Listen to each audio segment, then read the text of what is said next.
ஒரு 40 நாளைக்கு திருக்குறானை ஓதி அப்படியே அவர்களுக்கு பாஸ்டர் கபராளிமார்களுக்கு என்ன செய்யலாம், இறந்ததற்கு பிறகு அவருக்கு அனுப்பி விட்டுறலாம். கொரியர் மாதிரி நாம ஓத ஓத என்ன செஞ்சிருவாங்க, மலக்குமார்கள் கொண்டு போய் இங்கே சேர்த்துருவாங்க.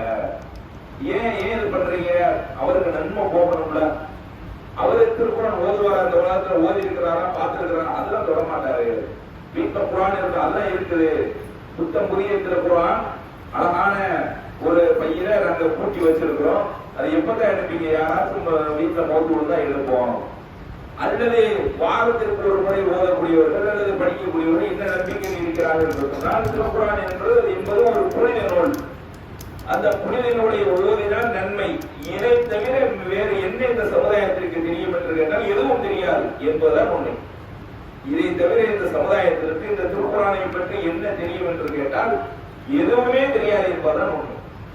திருக்குறானை பற்றி அல்லாஹ் ரப்பல் ஆலமீன் எப்படி இஸ்லாமியத்தை எல்லாம் சொல்கிறான் என்று சொன்னால், இந்த திருக்குறானுக்காக வேண்டிய ஒரு மாதத்தை தேர்ந்தெடுத்து அந்த திருக்குறானுக்காக வேண்டிய ஒரு 30 நோன்பை நமக்கு கடமையாக ஆகியிருக்கிறார் என்று சொன்னால், அந்த நோன்பு பெரிதா அந்த திருக்குறான் பெரிதா என்று கேட்டால் அந்த திருக்குறான் தான் பெரிது. ஷஹ்ரு ரமலான் என்பதை உன்சில ஃபீஹில் குர்ஆன், இந்த ரமலான் மாதத்தில் தான் இந்த திருக்குறானை நாம் இறக்கினோம். எனவே ஃபமன் ஷஹித மின்கும் ஷஹர், யார் இந்த மாதத்தை அடைந்து கொள்கிறாரோ அவர் அதற்கு நோன்பு வைக்கட்டும். நோன்பு வைக்கிறதுக்கு ஒரு காரணங்கள் இருக்கு. இப்ப நம்ம அரஃபா நோன்பு வைக்கிறதா இருந்தா அதுக்கு என்ன காரணம்? அரஃபா என்பது மக்கள் எல்லாம் பெருவெளியில் ஹஜ்ஜு தினத்தன்று கூடக்கூடிய ஒரு நாள், அல்லாஹ்வை நினைவு கூறக்கூடிய ஒரு நாள். அதற்காக வேண்டி நீங்க நோன்பு வைங்க. என்ன நன்மை? 2 வருட பாவங்கள் உங்களுக்கு மன்னிக்கப்படும். அடுத்தபடியாக என்ன? முஹர்ரம் நோன்பு. எதற்காக வேண்டி இந்த முஹர்ரம் நோன்பு பிடிக்கப்படுகிறது? 9, 10 எதற்காக பிடிக்கின்றோம்? ஆஷுரா நோன்பு. மூசா நபி அலைஹிஸ்ஸலாத்து வஸலாம் அவர்கள் காப்பாற்றப்பட்டதற்காக வேண்டி அதற்கு நாம் அல்லாஹ்விற்கு நன்றி செலுத்த வேண்டும் என்பதற்காக நாம் என்ன பிடிக்கின்றோம். அப்ப காரணம் இருக்குல்ல. அதே போன்ற ஒரு காரணம் தான் ரமலான் மாதத்திற்கு ஒரு காரணம். என்ன காரணம் என்று சொன்னால், இந்த திருக்குரான் இறக்கப்பட்ட ஒரு காரணம். அதே போன்று நபிகள் நாயகம் ஸல்லல்லாஹு அலைஹி வஸல்லம் அவர்கள் இந்த திருக்குரானை பற்றி என்ன சொல்லி இருக்கிறார்கள் என்று சொன்னால், ஒவ்வொரு நபிமார்களுக்கும் பல அற்புதங்கள் வழங்கப்பட்டது. எனக்கு வழங்கப்பட்ட அற்புதம் எதுவென்றால் திருக்குரான் தான் என்று சொன்னார்கள். நபிகள் நாயகம் ஸல்லல்லாஹு அலைஹி வஸல்லம் அவர்கள் வாழ்விலே ஏராளமான அற்புதங்கள் அவர்கள் மூலமாக அல்லாஹ் நடத்தி காட்டியிருக்கின்றார். மேராஜ் என்ற ஒரு விண்ணுலக பயணத்திற்கு சென்று வந்தார்கள். பசியோடு இருந்த அந்த மக்களுக்கு அல்லாஹ்வுடைய அருளால் குறைவான உணவுகளில் நிறைவான மக்கள் சாப்பிடக்கூடிய அளவுக்கு உணவுகளை அல்லாஹ் என்ன செய்கின்றார்? பறக்கச் செய்து கொடுக்கின்றான்.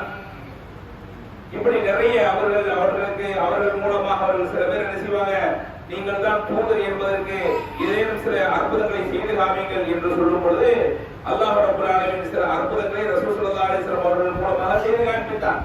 அதுதான் நமக்கு தெரியும். நிலவை 2ஆக பிளந்தது, மேகம் அவர்களுக்கு குடைபிடித்தது, இது போன்ற விஷயங்கள் எல்லாம் நமக்கு தெரியும். ஆனால் ரசூல் ஸல்லல்லாஹு அலைஹி வஸல்லம் அவர்கள் இதையெல்லாம் அற்புதம் என்று அவர்கள் சொல்லவே இல்லை. நாம் தான் அதை அற்புதம் என்று நினைத்துக் கொண்டிருக்கின்றோம். ஆனால் இதையெல்லாம் ரசூல் ஸல்லல்லாஹு அலைஹி வஸல்லம் அவர்கள் இத்தனை அற்புதங்கள் எனக்கு வழங்கப்பட்டது என்று அவர்கள் இந்த அற்புதங்களை எல்லாம் பட்டியல் போடவில்லை. மாறாக என்ன சொன்னார்கள் என்று சொன்னால், ஒரே ஒரு அற்புதம் எனக்கு வழங்கப்பட்டது, அது திருக்குரான் தான் என்று சொன்னார்கள். அவ்வளவு ஒரு உயர்வான ஒரு திருக்குரான். அதே நேரம் இந்த திருக்குரானோடு நாம் தொடர்பில் இல்லை என்று சொன்னால் நமக்கு என்னென்ன மாதிரியான பின்விளைவுகள் எல்லாம் ஏற்படும் என்று சொன்னால், நாம் இன்னைக்கு என்ன செய்கின்றோம்? ஒரு அடிப்படையான சில விஷயங்களை தெரிந்து கொண்டு, இதுதான் கேள்வி, இதுதான் பதிலா, இதுதான் கொஸ்டின், இதுதான் ஆன்சரா, அப்ப ஈஸியா சொல்லிடலாம் அப்படி நம்ம என்ன செய்வோம், நினைத்துக் கொண்டு இருப்போம். ஆனால் நாளை மண்ணறையில் வைத்து மலக்குமார்கள் கேள்வி கேட்பார்களே, அப்பொழுது ஃபெயிலா போகக்கூடிய மாணவன் சொல்லக்கூடிய அந்த கபராணி சொல்லக்கூடிய வார்த்தை என்ன தெரியுமா? நான் திருக்குரானை படிக்கவும் இல்லை, இவரை பற்றி தெரிந்து கொள்ளவும் இல்லை என்று அவன் பதில் சொல்வான்.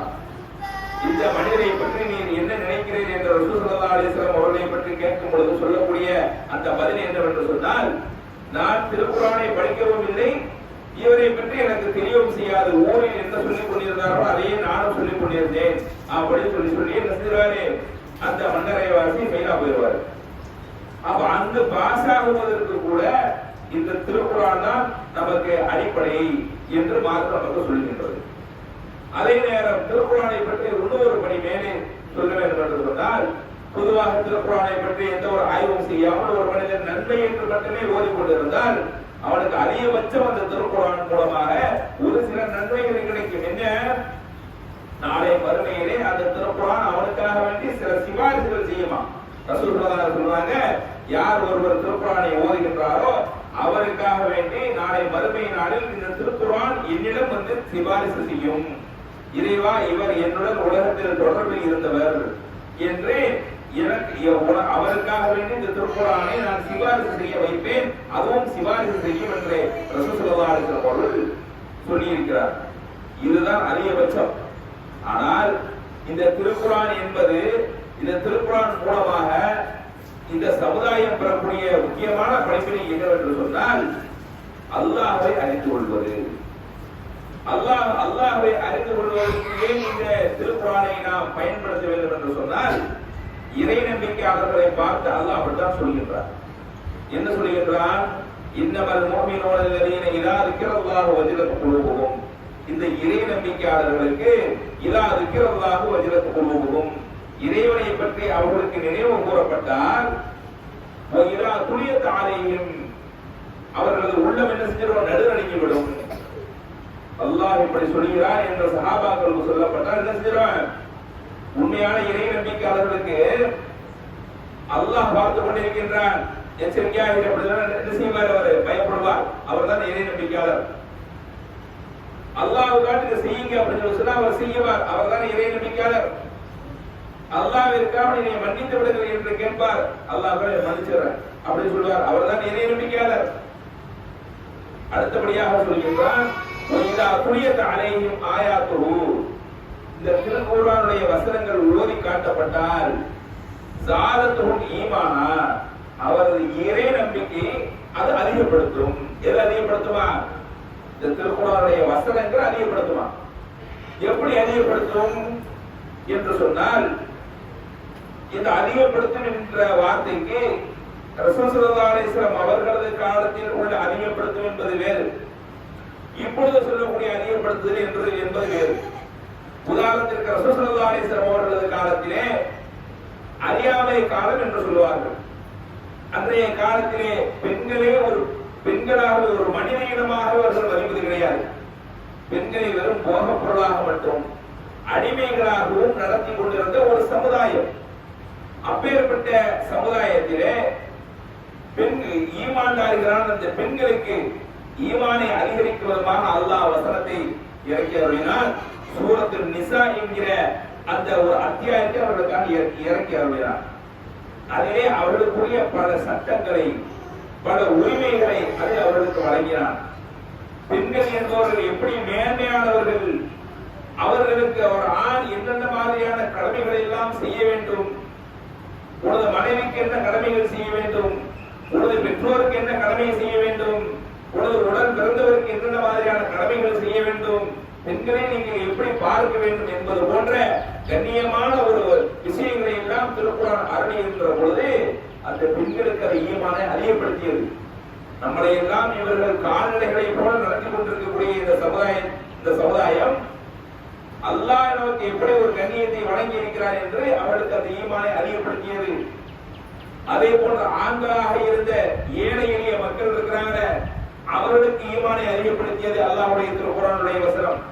எப்படி திருக்குர்ஆனுடைய வசனம் ஈமானை அதிகப்படுத்தியது என்று சொன்னால், ஒரு மனிதருக்கு ஒரு கண் தெரியாத சஹாபி, எல்லாருக்குமே தெரியும் யார் அவரு, ஒரு கண் தெரியாத சஹாபி. அவங்க வர்றாங்க, ரசூல் ஸல்லல்லாஹு அலைஹி வஸல்லம் அவர்களது பெயரை கேட்டு அவர்கள் ரசூல் ஸல்லல்லாஹு அலைஹி வஸல்லம் அவர்கள் பேசிக் கொண்டிருந்த அந்த சத்தத்தை கேட்டு என்ன செய்யறாங்க, ரசூல் ஸல்லல்லாஹு அலைஹி வஸல்லம் அவங்க எல்லாம் பேசுறாங்க அப்படின்னு கேட்டுட்டு அஸ்ஸலாமு அலைக்கும் யா ரசூலுல்லாஹ் அப்படின்னு சொல்றாங்க. அப்ப ரசூல் ஸல்லல்லாஹு அலைஹி வஸல்லம் அவர்கள் யாரோடு இருக்கிறார்கள் என்று சொன்னால், மேல்ஜாதியினர் என்று சொல்லக்கூடிய குறைஷி கூட்டத்தாரோடு பேசிக் கொண்டிருக்கிறார். அந்த குறைஷி கூட்டத்தார்கள் என்ன நிபந்தனைகள் வைக்கிறார்கள் என்று சொன்னால், இஸ்லாத்தை நாங்கள் ஏற்றுக்கொள்கிறோம், ஆனால் வணக்க வழிபாடுகளில் அவர்களோடு எங்களால் ஒன்றாக நின்று வணங்க முடியாது.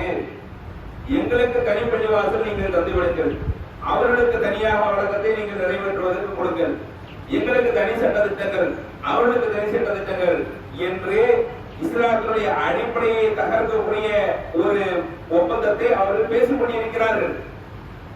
இதை பத்தி தான் பேசிக் கொண்டிருக்கிறார்கள். இவர் இந்த நேரத்தில் இவர்தான் வரக்கூடாதுன்னு பேசிக் கொண்டிருக்கிறார்கள். இவர் இந்த நேரத்தில் வந்துட்டாரு அப்படின்னு சொல்லி ரசூல் ஸல்லல்லாஹு அலைஹி வஸல்லம் என்ன செய்யறாங்க, கொஞ்சம் மனிதன் என்கிற ஒரு அடிப்படையில பதில் சலாம் சொல்லாமல் இருக்கிறார். பதில் சலாம் ரசூல் ஸல்லல்லாஹு அலைஹி வஸல்லம் சொல்லல, தான் இருப்பதை காட்டிக் கொள்ள கூடாது என்று அவங்க நினைக்கிறாங்க. அல்லாஹ் எப்பேற்பட்ட கண்ணியமிக்கவன், அல்லாஹ்வுடைய தூதர் என்று பார்க்க மாட்டான். இவர் ஒரு அடிமை கண் தெரியாதவர் என்று பார்க்க மாட்டான். அல்லாஹ்விற்கு தெரிந்ததெல்லாம் என்னை நோக்கி வரக்கூடிய அடியான் எப்படிப்பட்டவன், அவனது உள்ளத்தை தான் பார்ப்பான். அல்லாஹ் எதை பார்க்க மாட்டான், நபி ரசூல் அந்தஸ்து எதையோ பார்க்க மாட்டான். உனது உள்ளம் எப்படி, யாரை நோக்கி இருக்கிறது, உனது உள்ளம் என்னை நோக்கி இருக்கிறதா இல்ல இந்த உலகத்தை நோக்கி இருக்கிறதா என்றதை அல்லாஹ் பார்ப்பான். அப்ப அல்லாஹ் அந்த நேரத்தில் என்ன செய்யல, நபிதானே விட்டுருவோம் அப்படி சொல்லி விடுற. அந்த சபையிலே அல்லாஹ் வசனத்தை இறக்கின்றான், அபசவத்தவல்லா அஞ்சா அருள் ஆமா, முகத்தை கடுகடுவென்று வைத்துக் கொண்டார். குருடர் வருகின்ற அந்த கண்டறியாத அந்த ஒரு நபித்தோழர் வரும்போது வந்து சலாம் சொல்கின்ற பொழுது முகத்தை கடுகடுப்பாக வைத்துக் கொண்டார். ஒமா இத்ரீக லஅல்லஹு யஸக்கா அவ் யذكر فتنفعه ذكرى அம்மா மரிஸ்தவனா, யார் இவர்களை புறக்கணிக்கிறாரோ அவரோடு வலிந்து பேசிக் கொண்டிருக்கிறார்.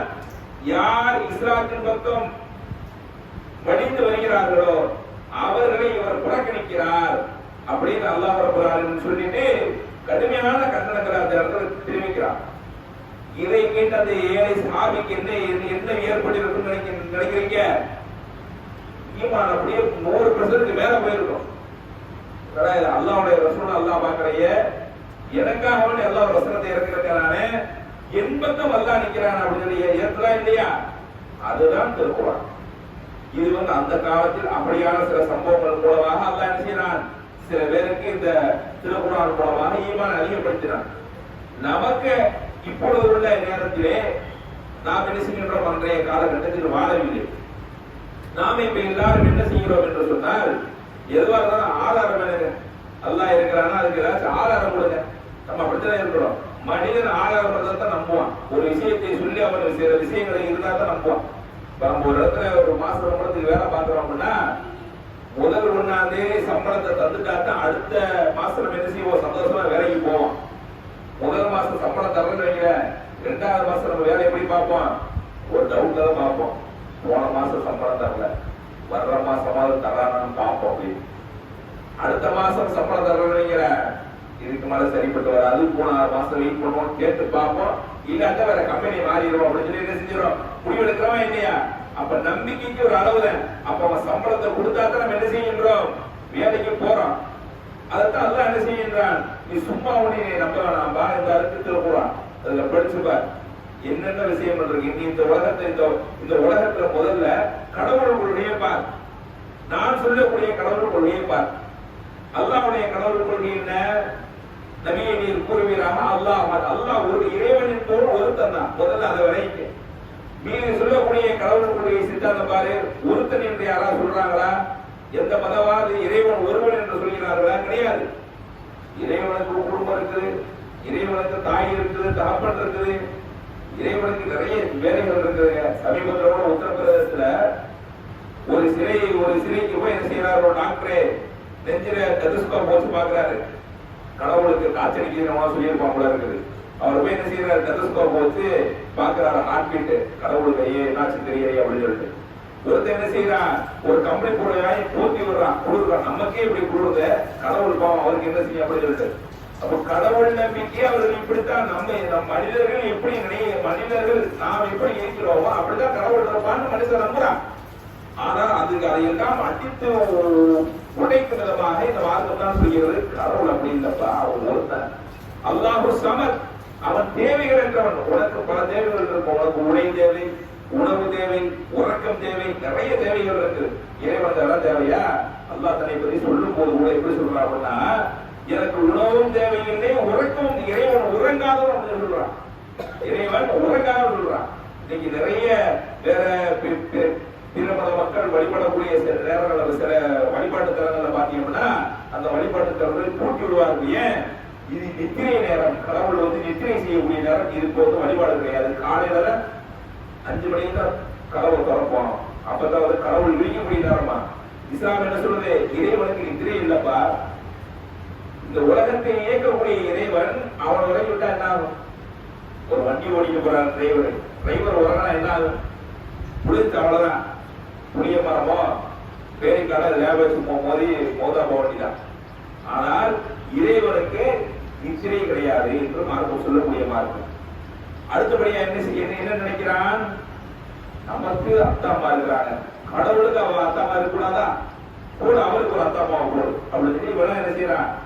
அவர் சொல்லியிருக்க மாட்டாரு, இவரே என்ன செய்யறான்? கற்பனையில கிரியேட் பண்றான். உங்க அம்மா இவங்க, உங்க அப்பா இவங்க, உங்களுக்கு பிள்ளைங்க இவங்க, உங்களுக்கு மனைவி இத்தனை லட்சம் மனைவிகள் அப்படின்னு. சரி, இப்படித்தான் அவன் வச்சிருக்கிறான் அப்படின்னா சரி, அறிவியல் பூர்வமா ஏதாச்சும் சொல்லியிருக்கியான்னு கேட்டா எதுவுமே கிடையாது. நம்ம மார்க்கத்துல பாருங்க எவ்வளவு அறிவியல் பூர்வமான வசனம். முதலாவது அல்லாஹ் என்ன சொல்லியிருக்கிறான்? திருக்குர்ஆனுடைய வசனத்தை படித்து பிற மத மக்கள் எத்தனையோ பேர் இஸ்லாத்துல வந்திருக்கிறான், நிறைய விஞ்ஞானிகள் வந்திருக்கிறான். அதையெல்லாம் நம்ம பேஸ்புக்ல வாட்ஸ்அப்ல ஏதாச்சும் பார்த்தா அப்படின்னா லைக் ஷேர் பண்ணுவோமே தவிர அவன் என்ன சிந்திச்சா, அதுல என்ன படிப்பினை பெற்றா, இதையே நாம சிந்திக்கல அப்படிங்கிறத பத்தி நாம சிந்திக்க மாட்டோம். சிந்திச்சிருக்கிறோமா? முதலாவது இந்த திருக்குர்ஆன்ல சொல்லப்பட்ட மனித படைப்பு இருக்கிற மனிதனுடைய உருவாக்கம், இதை இன்னைக்கு நீங்க ஹாஸ்பிட்டல்ல போனீங்கன்னா நீங்க பாக்கலாமுங்க. ஒரு குழந்தையை பெற்ற ஒரு திருமணம் முடித்தவராக இருந்தா அந்த ஸ்கேன் எடுக்கக்கூடிய அந்த பகுதிகளில் போய் பார்த்தீங்க அப்படின்னா ஒரு போட்டோ இருப்பான், மனிதனுடைய உருவாக்கம் அப்படின்னு. அது எப்படி இருக்கும்? முதலாவதாக ஒரு சின்ன செல்லு போட்டோல போட்டிருப்பான். அடுத்தபடியா அந்த செல்லுல ஒரு வால் வளர்த்த மாதிரி ஒரு போட்டோ போட்டிருப்பான். அடுத்தபடியா ஒரு உருவமே இல்லாம ஒரு மாதிரியா இருக்கான் அப்படி ஒரு போட்டோ. அடுத்தபடியா கைகாலெல்லாம் வளர்த்து ஒரு மண்டல் இருக்கிற மாதிரி ஒரு போட்டோ. அப்படி நீங்க என்ன அப்படின்னா ஒவ்வொரு வாரங்களுக்கும் இந்த சிசு வளரக்கூடிய போட்டோவை என்ன செய்யறான்? எடுத்து போட்டு வச்சிருக்கான் இங்கே ஸ்கேன் சென்டர் மையத்துல. இதற்காக அல்லாஹ் ரப்பல் ஆலமீன் 1400 வருடங்களுக்கு முன்பாகவே திருக்குர்ஆன்ல சூரத்துல் மூமினோட படிக்கிற சூறாவை எப்படி சொல்றாங்க பாருங்க. சும்மா கலக்கனன் நுசுபத, பிறகு இந்திரியத்தின் மூலமாக நீ படைத்தோம். இப்படி ஒரு வசனம் பிற மத மக்களுடைய வழிபாட்டுகள் இருக்குதா? இதுலயே நம்மளுடைய ஈமான் எவ்வளவு வளர்ச்சி அடைந்திருக்கிறோம். சும்மா கலக்கனன் நுசுபத, இந்திரியத்தின் மூலம் ஒரு மனிதனை நாம் படைத்தோம். எப்படி படைச்சோம்? இந்திரியம் முதல்ல இந்திரியமா அவன் இருக்கிறான் முதல்ல. அடுத்தபடி அந்த இந்திரியத்தை நாம் எப்படி மாற்றுகிறோம் என்று சொன்னால் அதை வேறு ஒரு வடிவத்திற்கு மாற்றுகின்றோம். ஒரு சதைக்கட்டி மாதிரி மாற்றோம், வேறு ஒரு திரவமாக மாற்றோம். அலக்கத்தை பொதுவாக அதை இரத்த கட்டியாக மாற்றி பிறகு சதை கட்டியாக மாற்றி முகத்தை இல்லாமல் சதை கட்டியாக ஆனதற்கு பிறகு உள்ளிருந்து அவனுக்கு எலும்புகளை எல்லாம் என்ன செய்கின்றோம்? வளர செய்கின்றோம். அந்த எலும்புகள் எல்லாம் வளர்ந்ததற்கு பிறகு இறைச்சி அவன் மீது என்ன செய்கின்றோம்? போத்துகின்றோம். பிறகு அவனுக்கு இறுதியாக உயிரை நாம் போதுகின்றோம். ஹார்ட் பீட் எப்ப வேலை செய்யுது? சில வாரங்களுக்கு கழித்து ஹார்ட் பீட்டே வேலை செய்யும். இதுவெல்லாம் உருவானதற்கு பிறகுதான் அந்த ஹார்ட் பீட் துடிக்கும். முதல்ல இதெல்லாம் உருவாயிடும், அது வரைக்கும் ஹார்ட் பீட்லாம் இருக்காது. அப்ப அல்லாஹ் ரப்பல் ஆலமீன் இந்த ப்ராசஸ் எல்லாம் முடிச்சிட்டு நான் உனக்கு உயிர் தர்றேன் அப்படின்னு சொல்லி சொல்றான். அப்படின்னா ஒரு தெளிவான ஒரு வசனம். இதை பார்த்து மூமின்களுக்கு ஈமான் அதிகரித்திருக்கிறதா? இதை முதலே தெரிந்து கொண்டார்களே எப்படியான வசனம் தான் திருக்குர்ஆன்ல இருக்குது. இப்படி ஏகப்பட்ட வசனங்கள் இருக்கிற திருக்குர்ஆனை பற்றி பேச வேண்டும் என்று சொன்னால் நிறைய பேசிக் கொண்டு போகலாம். ஆனால் நாம் என்ன முடிவு எடுக்க வேண்டும் என்று சொன்னால், ஒரு நேரத்தில் நம்மிடத்திலே ஒரு 50 வருடங்களுக்கு முன்பு வரை திருக்குர்ஆன் என்பது தமிழாக்கத்தில் கிடையாது. ஒவ்வொரு ஒவ்வொருவரும் தினசரியும் தமிழாக்கத்தை படிக்கக்கூடிய பழக்கத்தை நாம் ஏற்படுத்திக் கொள்ள வேண்டும். தமிழாக்கத்தை நீங்கள் படியுங்கள். படிக்க படிக்க அதில் சொல்லக்கூடிய வசனங்கள், அதில் சொல்லக்கூடிய அல்லாஹ் ரப்பல் ஆலமீன் என்ன சொல்லியிருப்பான் அப்படின்னா, திருக்குர்ஆனை பத்தி ஷார்ட்டா நீங்க விளைவிக்க வேண்டும் என்று சொன்னால் நிறைய நபிமார்களுடைய சம்பவங்களை சொல்லியிருப்பார். அதன் மூலமாக இந்த மனித சமுதாயத்துக்கு நிறைய படிப்பினைகள் இருக்கிறது. நிறைய நல்ல அடியார்களுடைய சம்பவங்களை சொல்லியிருப்பான். அதன் மூலமாகவும் இந்த மனித சமுதாயத்திற்கு நிறைய படிப்பினைகள் இருக்கிறது. அதற்கு மேலாக இந்த உலகம், இந்த உலகத்தை படைத்த விதம், இந்த உலகம் எப்படி அழியும், இந்த உலகத்தில் இருக்கக்கூடிய நிகழ்வுகள் என்னென்ன அப்படிங்கிறத பத்தி எல்லாத்தையும் சொல்லியிருப்பான். அதை படிக்க படிக்க படிக்க இதையெல்லாம் சொல்லியிருப்பது இறைவன் என்று சொன்னால் அவன் சொல்லக்கூடிய அந்த மறுமை வாழ்க்கை உண்மைதானே அப்படிங்கிற ஒரு நிலைக்கு நாம் வந்துருவோம்.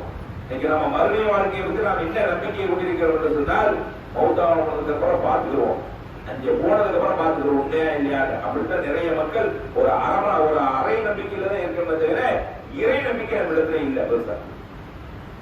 அதற்குத்தான் இந்த திருக்குர்ஆனை நாம் தொடர்பு வைத்துக் கொண்டே இருந்தால்தான் நமது ஈமான் அதிகரித்துக் கொண்டே இருக்கும். திருக்குர்ஆனோட தொடர்புகளை நாம் விட்டு விட்டோம் என்று சொன்னால் நமது ஈமான் அப்படியே நம்ம சொல்லுவாங்க கழுதை கட்டரமான கதையை அவன் நினைச்சிருவான். பேருதானி முஸ்லீமா இருப்போம் தவிர நம்ம இடத்துல ஈமான் இருக்காது. எனவே இந்த திருக்குர்ஆனை கொண்டு அல்லாஹ்வை அதிகம் அதிகம் அறிந்து அல்லாஹ்விற்கு நன்றி செலுத்தக்கூடிய மக்களாக வல்லரஹ்மான் அனைவரையும் ஆக்கி அருள வேண்டும் என்று கூறி இந்த முதல் உரையை நிறைவேற்றுகின்ற வாக்குதாவான அல்ஹம்துலில்லாஹி ரப்பில் ஆலமீன்.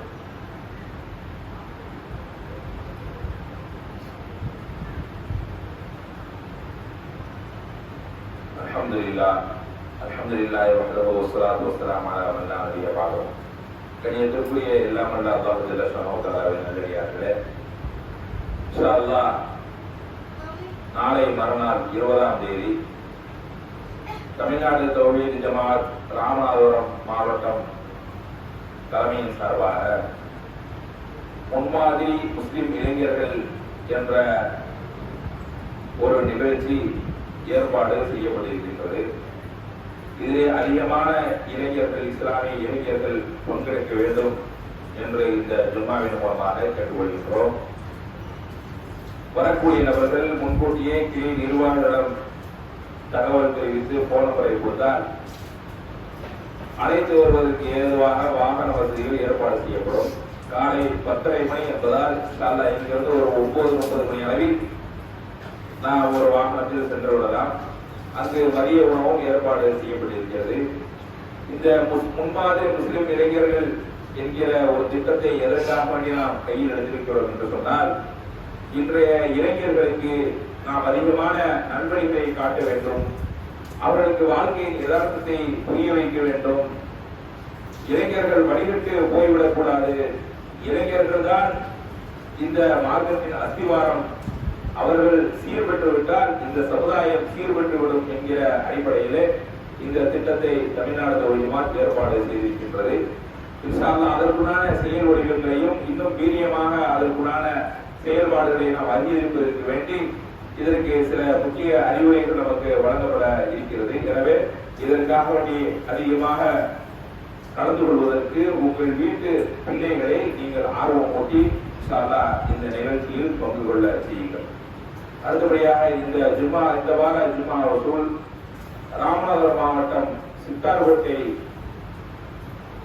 பகுதியில் இருக்கக்கூடிய ஜும்மா பள்ளிவாசல் தமிழ்நாடு தௌஹீத் ஜமாத் ஜும்மா பள்ளிவாசல் கட்டுவதற்காக வேண்டி இந்த வார ஜும்மா வசூலை நாம் வழங்க இருக்கின்றோம். எனவே அதற்காக வேண்டிய அல்லாஹ்வுடைய திருமுகத்தை நாடி தங்களது பொருளாதாரங்களை வாரி வழங்கும்படி அன்புடன் கேட்டுக்கொள்கின்றோம். எதை கேட்டோமோ எதை சொன்னோமோ அதன்படி வாழ்ந்து மறையக்கூடிய நன்மக்களாக வல்லரஹ்மான் அனைவரையும் ஆக்கியவர்களுடைய அன்புரிவான் என்று கூறியவனாக இந்த ஜும்மாவை நிறைவு செய்கின்றோம். மாததாவான அல்ஹம்துலில்லாஹி ரப்பில் ஆலமீன். அஸ்ஸலாமு அலைக்கும் வரஹ்மத்துல்லாஹி.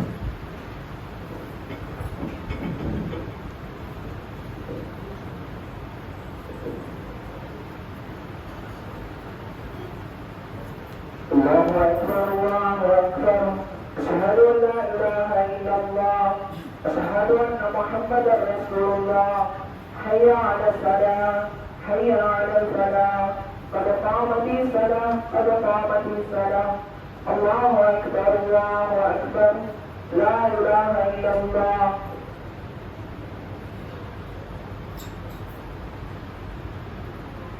استووا صفين يراهم الجماعة كل وبلكم الله أكبر.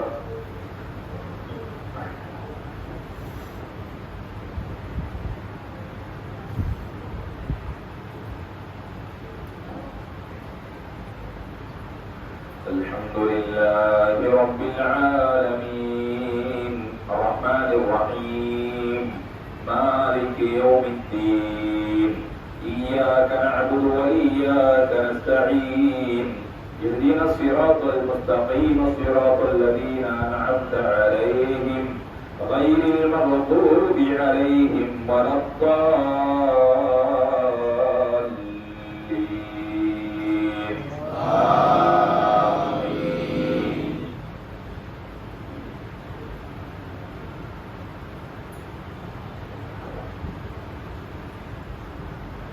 سبح اسم ربك الأعلى الذي خلق فسوى والذي قدر فهدى والذي أخرج المرعى فجعله غثاء نحوا سنقرئك فلا تنسى إلا ما شاء الله إنه يعلم الجهر وما يخفى ونيسرك لليسرى فذكر إن نفعت الذكرى سيذكر من يخشى ويتجنبها الأشقى الذي يصلى النار الكبرى ثم لا يموت فيها ولا يحيا قد أفلح من تزكى وذكر اسم ربه فصلى بل تؤثرون الحياة الدنيا والآخرة خير وأبقى إن هذا لفي الصحف الأولى صحف إبراهيم وموسى.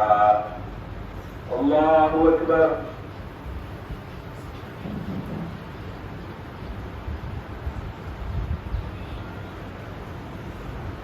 سمع الله لمن حمده. الله أكبر.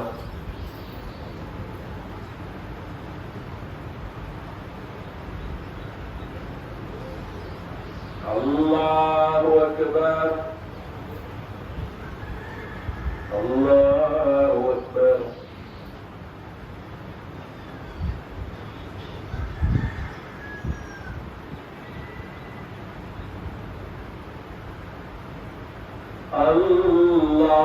الله أكبر.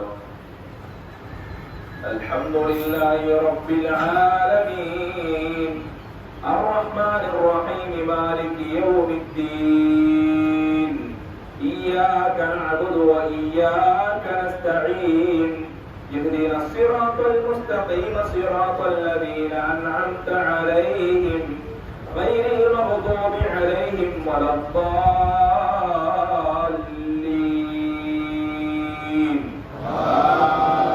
آمين.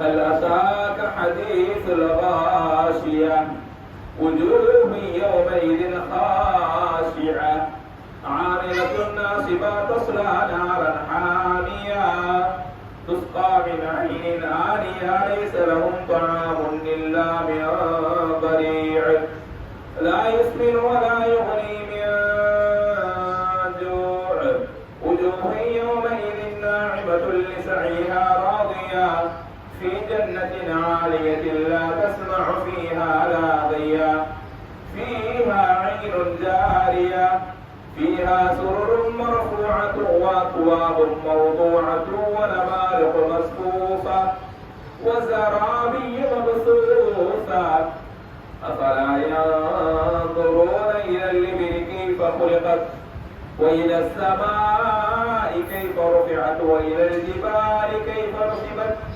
وإلى الأرض كيف سطحت فذكر إنما أنت مذكر لست عليهم بمسيطر إلا من تولى وكفر فيعذبه الله العذاب الأكبر إن إلينا إيابهم ثم حسابهم. الله أكبر.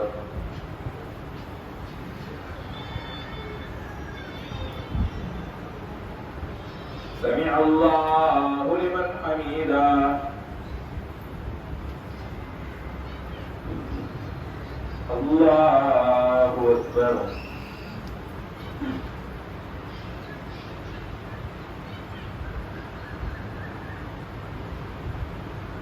الله أكبر.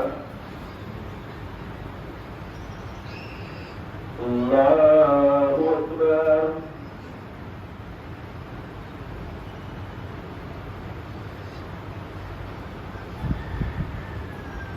الله أكبر.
السلام عليكم ورحمة الله. السلام عليكم ورحمة الله.